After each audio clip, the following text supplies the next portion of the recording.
త్రవ్విన బావులన్నిటినీ మళ్ళా మట్టి పోసి పూడి చేస్తున్నారట. ఎక్కడికి వెళ్ళినా కూడా ఏమండి, ఎక్కడికి వెళ్ళినా కూడా ఇస్సాకు బావి త్రవ్వటం, హిత్తీయులు వచ్చి ఏమని ఆ హిత్తీయులు వచ్చి వాటిని పూడ్చటం. ఈ రోజున సేవకుడు ఎంత శ్రమ పడుతున్నా కూడా దాన్ని ఎన్నో ఏ విధంగానైనా గలిబిలి చేయాలి, ఏ విధంగానైనా ఏమండి ఆటంకపరచాలి.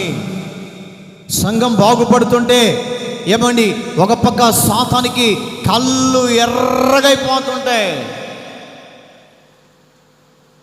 కళ్ళు ఎర్రగైపోతుంటాయి. సంఘం బాగుపడుతుంది, సంఘం బాగుపడుతుంది.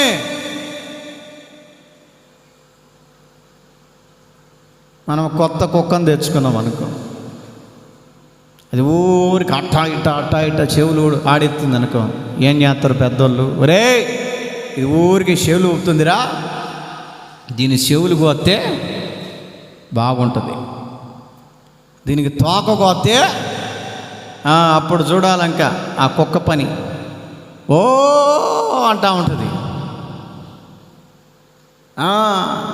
కొంతమంది వారవలేకపోతుంటారు సంఘం బాగుపడుతుంటే, కళ్ళు ఎర్రగైపోతుంటాయి, కళ్ళు ఏమని మండిపడిపోతుంటాయి. దేవుని సంఘం బాగుపడుతుంటే సాతాను గాడికి ఎట్లా ఉంటుందంటే ఏమని కుక్కకు ఏ విధంగా చెవులు కట్ చేస్తారో,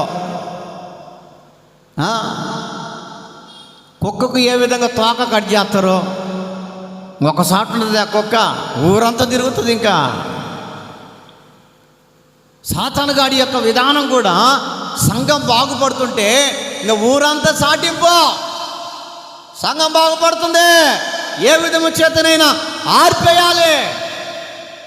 ఆర్పేయటము మనుషుని తరము కాదు. చప్పలు కొడుతూ దేవుని స్తుతిద్దాం. హల్లెలూయా. ఇది యెహోవా ఏర్పాటు చేసినటువంటి పరిశుద్ధమైన స్థలం.